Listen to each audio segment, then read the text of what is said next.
Bonjour les amis, pour ouvrir cette vidéo, je vais vous raconter une vieille histoire. Une vieille légende raconte que les dieux ont un jour voulu punir les hommes pour leur mauvais comportement. Ils décidèrent de priver les êtres de la joie, en cachant le secret du bonheur là où aucun homme n'irait jamais le chercher. Les dieux débattirent longuement pour décider de l'endroit où ils cachèrent le secret du bonheur. Le dieu de la terre proposa d'enterrer le secret dans son ventre, au creux de la montagne. Mais le dieu des océans répondit que l'avidité des hommes les poussera jusqu'à vider le cœur même de la montagne de ses minerais. Ils trouveraient le secret du bonheur s'il y réside. Le dieu des océans proposa alors d'enfouir le secret du bonheur dans ses abysses, aussi profond qu'aucun homme ne pourra jamais le trouver. Mais le dieu des vents s'y opposa à son tour. Selon lui, la curiosité des hommes les pousserait un jour à dominer les fonds marins. Il tomberait alors sur le secret du bonheur. Il suggéra de cacher le secret du bonheur au-dessus des nuages, avec le peuple des oiseaux. Le dieu du feu, quant à lui, savait que les êtres humains viendraient un jour à explorer le ciel. Il savait que même la lave de ces volcans constituerait au mieux une cachette temporaire. Il parla avec sagesse. Nous cacherons le secret du bonheur dans le cœur de chaque être humain, car c'est là le seul endroit auquel ils ne penseront jamais à aller le chercher. Depuis ce jour, on raconte que l'être humain errerait dans le monde, cherchant le bonheur partout, mais ne le trouvant nulle part. Certaines fois, l'homme a l'impression de s'approcher du bonheur, mais celui-ci s'évanouit aussi vite qu'il est venu. La question que je me suis posée en entendant cette légende, c'est si le bonheur est enfoui dans notre cœur, alors pourquoi a-t-on tant de mal à mettre le doigt dessus, les amis? Moi-même, j'ai erré durant des décennies à sa recherche. Le pire, c'est que je le cherchais, mais que je ne savais même pas que je le cherchais. J'étais même pas au courant que je cherchais le bonheur. Et donc, les amis, dans cette vidéo, je vais vous expliquer comment accéder aux secrets qui sont cachés dans votre cœur. Je pense que nous avons tous une nature authentique. C'est celui que nous sommes ou celle que nous sommes de manière naturelle, si nous n'avons aucun conditionnement bloquant. Et cette nature authentique, je pense qu'elle est double. C'est-à-dire que nous avons tous une base commune. L'épanouissement, la sécurité, la liberté, c'est quelque chose que nous avons tous en commun. Et ça, c'est quelque chose vers lequel nous allons tous tendre. Mais il y a aussi une nature authentique qui est propre à chacun. La mienne n'est pas la même que la tienne qui regarde ma vidéo. Et la tienne n'est pas la même que celle d'un autre auditeur qui écoute cette vidéo. Mais, en arrivant sur Terre, pauvres êtres humains que nous sommes, je le dis au premier degré, nous avons vécu des trucs durs, des traumatismes, des trucs vraiment très durs, à cause d'autres personnes qui fonctionnent mal, on va dire, sur cette Terre. Et nous ne fonctionnons plus correctement suite à ce que nous avons vécu. On a eu des blocages qui font en sorte que nous sommes dysfonctionnels. Des parties de notre esprit qui nous font du mal. Il y a des parties de notre esprit qui sont chargées de nous auto-saboter, des parties de nous-mêmes qui provoquent de l'angoisse, de la souffrance. Il y a plein de choses qui provoquent le fait que nous nous empêchons d'exprimer pleinement qui nous sommes. J'ai noté que les ténèbres de notre esprit nous maintiennent dans l'illusion, loin de notre cœur. Par exemple, on va retrouver toute l'éducation et le conditionnement de la société, le modèle de vie que peut promouvoir la société occidentale, genre aller à l'école, faire des études, avoir un travail qui est bien vu et reconnu par la société, ensuite se marier avec une personne du sexe opposé, très important. Je veux dire, c'est pas mon avis, c'est le modèle de vie qu'on va voir avec la société. Ensuite, faire un emprunt sur 45 ans pour acheter une baraque. Comme il dit Orelsan, t'empruntes de l'argent pour payer une voiture, pour aller travailler, tu travailles pour rembourser la voiture que t'as payée. Enfin voilà, c'est à peu près ça. Ensuite t'achètes un labrador, tu fais des enfants mais plusieurs, faut que t'aies un garçon et une fille, tout ça. En fait c'est un conditionnement. Et si votre nature c'était pas ça ? Et si votre nature, c'était pas de vous marier avec quelqu'un du sexe opposé, mais quelqu'un du même sexe? Et si votre nature, c'était pas de vous marier, mais d'explorer le monde en solo? Et si votre nature, c'était pas de trouver un travail vu par la société, mais plutôt un travail de nomade digital? Vous voyez tous ces trucs-là. Bon, les mentalités sont beaucoup en train de s'ouvrir, et je trouve que Netflix y joue un bon rôle par rapport à l'homosexualité, donc ça c'est pas mal. Bon, il n'y a pas que ça, hein, mais c'est bien, parce que c'est dans les mœurs, il y a plein de choses, donc voilà, force à vous les amis, et ça c'est cool. Pareil pour le racisme, tout ça, ça change, donc ça fait plaisir. Par contre, il y a encore plein de blocages qui vont être à l'intérieur de nous, la vision que nos parents avaient des choses, notre tendance à culpabiliser, à nous interdire d'être nous-mêmes. Et je pense que tout ça, tous ces ténèbres dans notre esprit, vont nous empêcher d'être nous-mêmes, d'être, tout simplement. Donc, ça va générer des conséquences, de la souffrance, du mal-être, le fait qu'on soit loin de nous-mêmes, l'impression d'être seul, même lorsqu'on est entouré d'autres personnes, le fait de se sentir perdu, de ne pas trouver de sens à notre vie. Après, c'est normal, hein, ce genre de vie promu par la société n'a souvent pas de sens, à part pour certaines personnes, mais pas pour tout le monde, donc voilà. Donc les amis, moi je suis Stan Carré, j'exerce en tant que sophrologue et coach en développement personnel depuis 2015, la connaissance de soi, c'est un de mes sujets de prédilection, et voici comment accéder aux secrets qui sont cachés dans votre cœur. Sans plus attendre, allons-y tout de suite. Premièrement, pour accéder aux secrets qui sont cachés dans votre cœur, donc à votre nature authentique, à qui vous êtes, derrière tous ces blocages, ces conditionnements, pour moi, il convient d'entrer dans un processus progressif.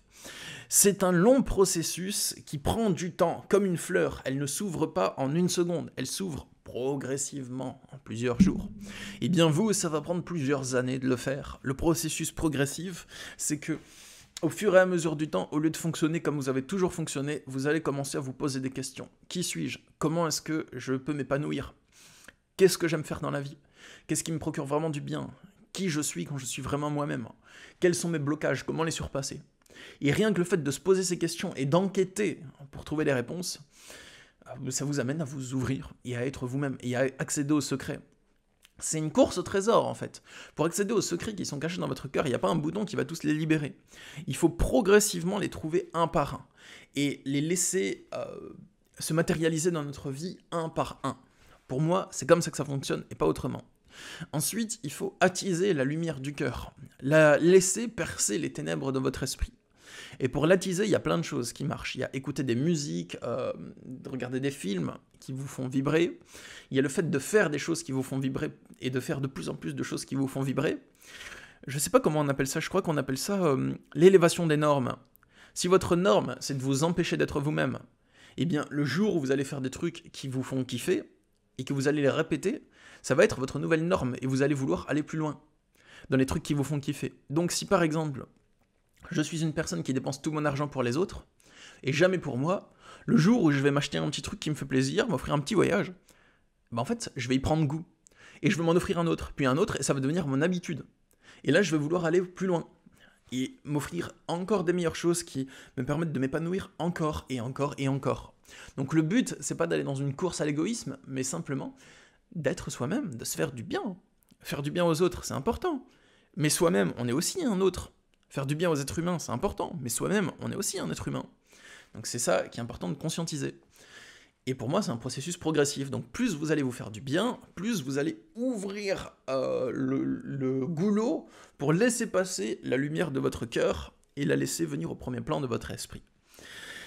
Souvent, pour accéder aux trésors qui sont cachés dans votre cœur, vous allez devoir affronter le phénomène de conflit intérieur. C'est-à-dire que vous allez creuser en vous tellement profondément que vous allez vous rendre compte de ce que vous êtes. Et ce que vous êtes va faire très peur. Et donc la partie de vous qui veut vous empêcher d'être, les conditionnements, l'auto-sabotage, la culpabilisation, la honte de soi, l'angoisse, la peur du rejet, la peur du regard des autres, tout ça, eh ben elle va venir s'opposer à ce que vous êtes. Mais maintenant que votre observateur intérieur a porté ses yeux intérieurs sur votre réelle nature, vous ne pouvez plus l'ignorer. Donc vous allez être en permanence divisé entre exprimer qui je suis, ou bien me retenir d'exprimer qui je suis parce que j'ai peur. Et ça fait mal, ça fait beaucoup souffrir, mais pour moi c'est un point de départ pour arriver à exprimer qui vous êtes. C'est le conflit intérieur qui va faire en sorte que votre cœur il va avoir autant de place que vos blocages dans votre esprit, et donc vous allez peut-être pouvoir peu à peu apaiser le blocage, apaiser le cœur, et fonctionner ensemble. Aussi un truc que je conseille, c'est expérimenter toutes les idées que vous avez pour accéder à votre nature authentique. Essayez toutes les idées que vous avez, ensuite vous appliquez votre idée, et ensuite vous prenez un petit temps de pause pour tirer des conclusions et revenir à soi. Pour moi, c'est une manière qui marche extrêmement bien parce que vous allez vous dire « Ok, pour être authentique, il faut que je me lance dans tel projet. » Vous allez vous lancer dans tel projet, vous allez voir que c'est pas tout à fait ça. Donc vous allez prendre une pause pour voir où est-ce que vous vous êtes trompé, pourquoi c'est pas tout à fait ça, et qu'est-ce qui pourrait être tout à fait ça. Et répéter ce processus Tentez votre idée, meilleure idée du moment, l'appliquer, et ensuite voir qu'est-ce que vous ressentez, et essayer de chercher d'autres idées. Pour moi, c'est ça la clé, en fait. C'est comme ça que ça va fonctionner. J'ai pas une touche miracle, genre... portez votre attention là-dessus, il faut constater ça, et ensuite l'illumination spirituelle va venir. Pour moi, ça peut marcher peut-être pour certains êtres qui ont un fonctionnement cérébral ultra particulier, mais ça peut pas fonctionner pour tout le monde. Un truc qui va marcher aussi pour accéder aux secrets qui sont contenus dans votre cœur, c'est de sortir vos émotions et de les libérer.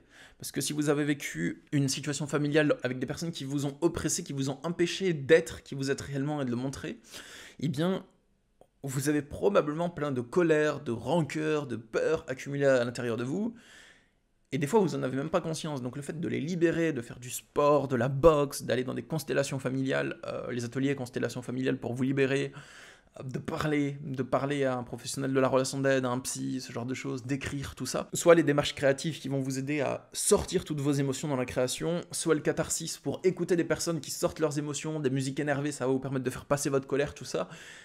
Je pense que ça permet vraiment de vous alléger et ensuite de laisser votre paix intérieure revenir et votre nature paisible revenir. Ensuite, il faudrait aussi, je pense, quelque chose d'important, c'est trouver comment apaiser chaque émotion de souffrance et chaque blocage. Et pour ça, je vous propose mon livre « Vivre sans souffrir, un manuel de développement personnel avancé ».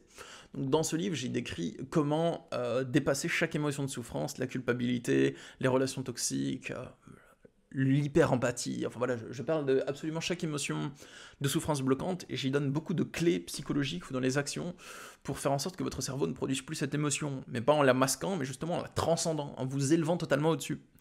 Donc il y a le lien dans la description si vous voulez pécho ce livre. Voilà les amis. Et si je peux vous donner encore quelques conseils, c'est un dernier conseil qui est un peu controversé. Alors, c'est pas celui de s'abonner à ma chaîne YouTube, mais vous pouvez le faire. Vous pouvez vous abonner à ma chaîne YouTube si vous le souhaitez, les amis, pour être notifié de mes prochaines vidéos en développement personnel avancé. Le conseil que je vais vous donner qui est un peu controversé, c'est celui des plantes. Parce qu'il y a bon nombre de plantes qui contribuent à la guérison de l'esprit. C'est pas du tout bien vu dans notre culture occidentale habituellement, mais il y a beaucoup de peuples qui utilisent ça couramment, et pour eux c'est leur médecine. Donc on va retrouver le tabac râpé, on va retrouver la cérémonie cacao, on va retrouver l'ayahuasca, on va retrouver certaines truffes. Donc là je suis pas en train de vous les conseiller, mais je sais que certaines personnes, dans leur chemin spirituel, dans leur quête de bien-être, sont à la recherche de nouvelles solutions, parce qu'ils savent pas comment dépasser certaines souffrances, et bien dans ce cas, peut-être pouvez-vous y jeter un œil en prenant vos précautions, en questionnant les personnes qui dispensent ces cérémonies pour voir si c'est des personnes sérieuses, en voyant si vous n'avez pas de contre-indication médicale, en voyant si ça vous appelle, si vous vous sentez appelé par la plante ou pas, enfin voilà, plein de choses à voir, prenez vos précautions, soyez vigilants, mais il y a certaines plantes qui contribuent à la guérison de l'esprit. Et je vais probablement vous faire une vidéo là-dessus bientôt. Et oui, parce que c'est un sujet qui a été le plus voté, un des sujets les plus votés dans mon dernier sondage. Donc je vais vous faire une vidéo là-dessus, les amis. Et ça arrive, c'est pour ça que je vous en dis pas plus ici. Je vais vous faire une vidéo sur les plantes qui contribuent à la guérison de l'esprit. Et voilà, les amis. Pour moi, les secrets qui sont dans notre cœur, c'est notre réelle nature, nos désirs profonds, les désirs qui proviennent de notre âme, c'est notre épanouissement et notre existence propre. On a chacun une manière d'exister qui nous est propre et qui est là, même si personne nous a appris à exister. Cette nature-là, eh bien, on peut la laisser revenir et on peut aussi la recréer. On parle souvent de trouver qui on est, mais on peut aussi créer qui on est.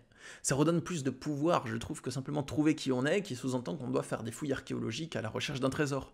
Alors que si on se dit, ouais, je vais trouver qui je suis, mais je veux aussi créer qui je suis, ça nous redonne du pouvoir, qui j'ai envie d'être. Voilà, j'aime bien ça. Le mix des deux, j'aime bien. Voilà les amis, et si vous souhaitez avoir un cadre propice pour trouver qui vous êtes et le laisser ressortir un peu plus, je propose des retraites spirituelles, si vous vous sentez appelé par ce type d'événement. Actuellement, il y en a 2 de prévus en France pour début 2023. Vous pouvez vous inscrire si vous souhaitez être sûr d'avoir votre place. Donc, ce sera proche de Toulouse comme d'habitude, à Macara. La première retraite, c'est en février, je vais l'animer seul. La deuxième, elle sera co-animée avec Noélia. On va vous proposer plein d'ateliers, méditation et sophrologie, ateliers de coaching en développement personnel. C'est du contenu qui est inédit sur YouTube, hein, bien sûr. C'est pas ce que je partage sur YouTube. Il y a des cérémonies aux plantes sacrées, voyages sonores au bol tibétain. Enfin, ça va être un merveilleux moment. Et il y a le lien dans la description pour en savoir plus ou pour me contacter si vous le souhaitez. Moi, je vous dis à bientôt. Je vous envoie plein d'amour, plein d'énergie positive. Prenez soin de vous, les amis. Force à vous. Au revoir. La culpabilité est probablement l'une de vos chaînes principales, à moins que vous ne vous en soyez déjà libéré. Il s'agit de l'émotion qui apparaît lorsque vous avez l'impression de faire quelque chose de mal. La culpabilité en elle-même n'est pas une mauvaise chose, car elle peut vous amener à agir de manière juste. Mais elle le devient lorsqu'elle est vécue de manière excessive. Dans certains cas, la culpabilité peut aller très loin. Certaines personnes se sentent coupables d'abandonner quelqu'un. Alors, elles renoncent à suivre leurs rêves et restent en couple par culpabilité.